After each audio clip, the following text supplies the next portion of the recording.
Tú tratas a la iglesia de puta en este libro, ¿por qué? Pues la palabra la dices tú, la estás diciendo tú. Porque no, tú lo has dicho, aquí está. No he sido yo. Ese libro es impronunciable. En realidad los albigenses o cátaros, a quienes Inocencio III reprimió y exterminó, borrando toda la civilización de la Languedoc, del sur de Francia, sus correligionarios cristianos fueron los que le dieron este nombre a la Iglesia de Roma y al del Papa del Anticristo. ¿Crees en Dios o no?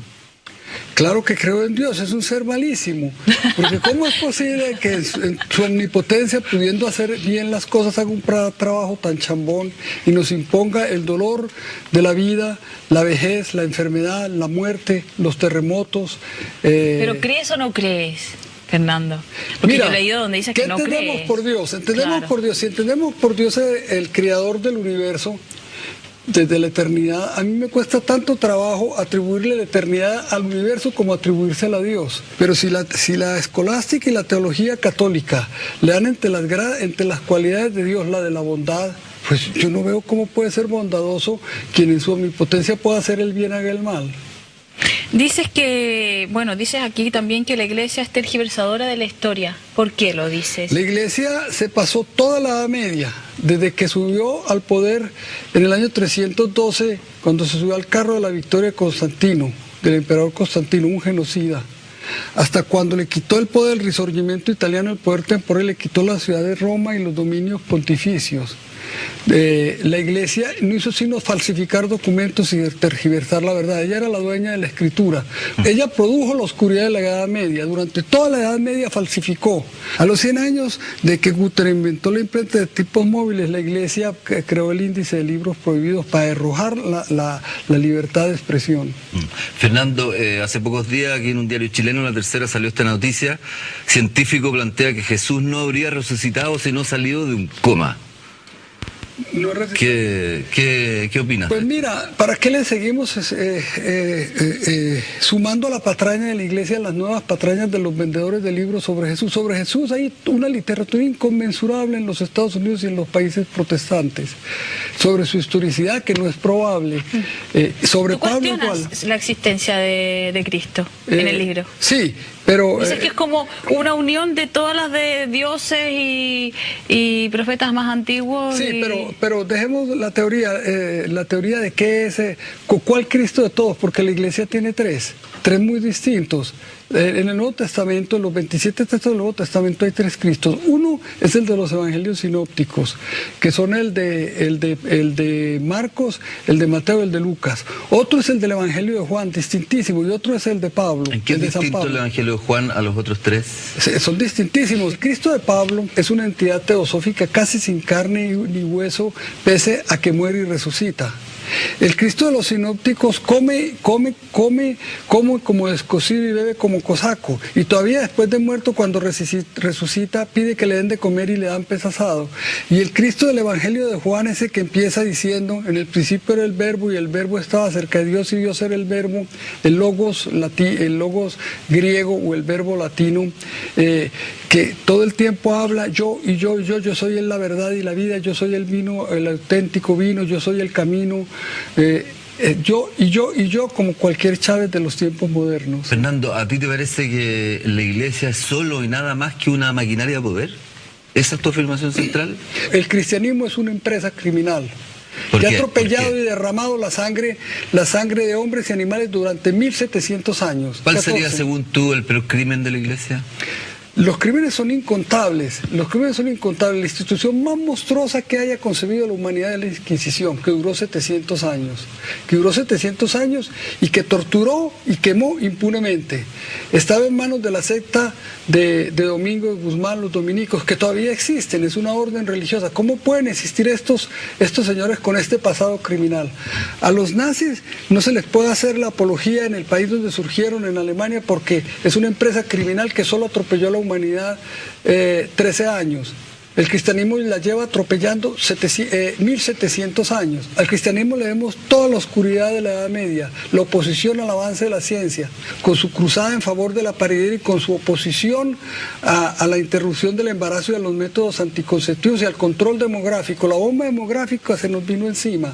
El principal causante de esta bomba demográfica es el papa que se acaba de morir, Carlos Wojtyla. Dices que es uno de los peores papas o casi es el peor papa más dañino, no es el papa más asesino porque ya no tenía poder para asesinar. ¿Por qué el más dañino? El más dañino porque nadie como él le ayudó a montar los 2.200 millones que aumentó la población mundial durante los 26 años largos de su pontificado. Aquí durante la dictadura la Iglesia Católica se jugó por los derechos humanos y defendió ese es a un las cuento, víctimas ese de es la el cuento con que están ustedes sosteniendo aquí los chilenos. Ese es el No, cuento. es verdad, no es un cuento. Entonces yo te hago una pregunta. Okay. ¿Quién era el nuncio apostólico en tiempos de Pinochet? Ángelo Sodano. Sodano, sí. Ángelo Sodano. Ángelo Sodano era amigo de Pinochet. Ángelo Sodano dejó la nunciatura apostólica de acá, que ejerció durante 10 años, para ir a ocupar el segundo puesto del Vaticano, que es el de secretario de Estado. Después del Papa, era el más poderoso. Así lo premiaron. Así le premiaron su amistad de Pinochet. Él no sabía lo que se estaba jugando en la iglesia aquí, que perseguía Pinochet a los curas. Entonces se quedó callado Wojtyla, alias Juan Pablo II. Se quedó callado exactamente como se quedó callado Pío XII cuando todo el episcopado alemán, todo en bloque, echaba al vuelo las campanas en honor del Führer, en honor de Hitler. ¿Qué significado decir todas estas cosas? ¿Qué ha pasado? ¿Qué te dice la gente o qué te dice la iglesia? ¿Qué te han dicho en Colombia, un país que es católico, en México que también lo es? Pues mis tesis las estoy sosteniendo con este libro, que yo no vengo a promover aquí porque yo no soy vendedor de libros. Yo vengo a defender una causa, que es la que está en el fondo de este libro. El libro empieza a circular. Yo le he hecho invitación a los dos cardenales colombianos, de Darío Castrillón y de Alfonso López Trujillo, a que debatamos estos temas, que respondan el memorial de agravios de mi libro. Y le hago la misma invitación al cardenal Bergoglio de Argentina, de donde vengo, y le hago al de Chile. Y la debatimos en un seminario, delante de los periodistas, la debatimos ante los seminaristas, porque quiero que mi libro, el primer público que tenga mi libro es el de los seminaristas, a quien les va mucho en saber si estos son calumnias o en que razonen y en que abran los ojos. ¿Pero han aceptado esa invitación? Pero ¿cómo crees que la van a aceptar? Ellos están acostumbrados a hablar desde público y es cátedra, pero el problema no es tanto con la iglesia, porque la iglesia es una institución desdentada, es una fiera desdentada, ya no puede quemar ni matar. El problema viene es con el Islam. Si no nos vuelve a la Edad Media la iglesia, nos vuelve el Islam. Leímos hace poco que te han concedido la nacionalidad mexicana, llevas mucho tiempo allí y dijiste algo así como: no quiero saber más de Colombia, es una mala patria. Sí, Colombia es una mala patria. ¿Por qué? Y la mejor prueba es que porque hay 4 millones de colombianos afuera. Y estos 4 millones de colombianas se fueron por su gusto o porque Colombia los echó. Y si se pudieran ir 40 millones, se irían 40 millones de colombianos. ¿Por qué se fueron? ¿Has podido en estas pocas horas que has estado en Chile tomarle el olfato a este país?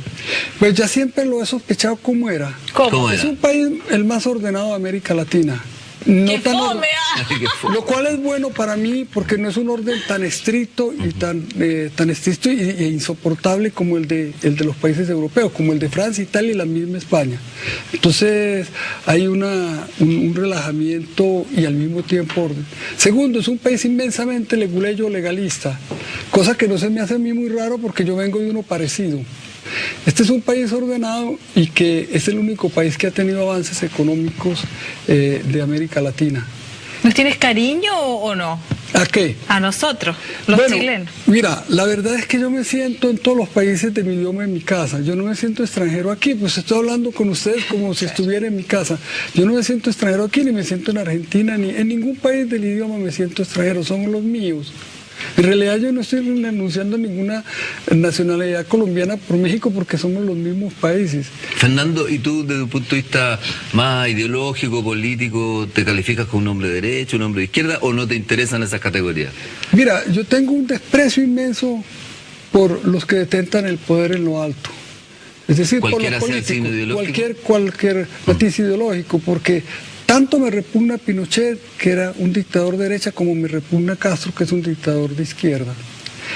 Por lo demás, el Papa Wojtyla, que era acomodaticio, anduvo con ambos, aquí y allá. ¿No estará bien puesto el libro mío, el de mi libro, el título?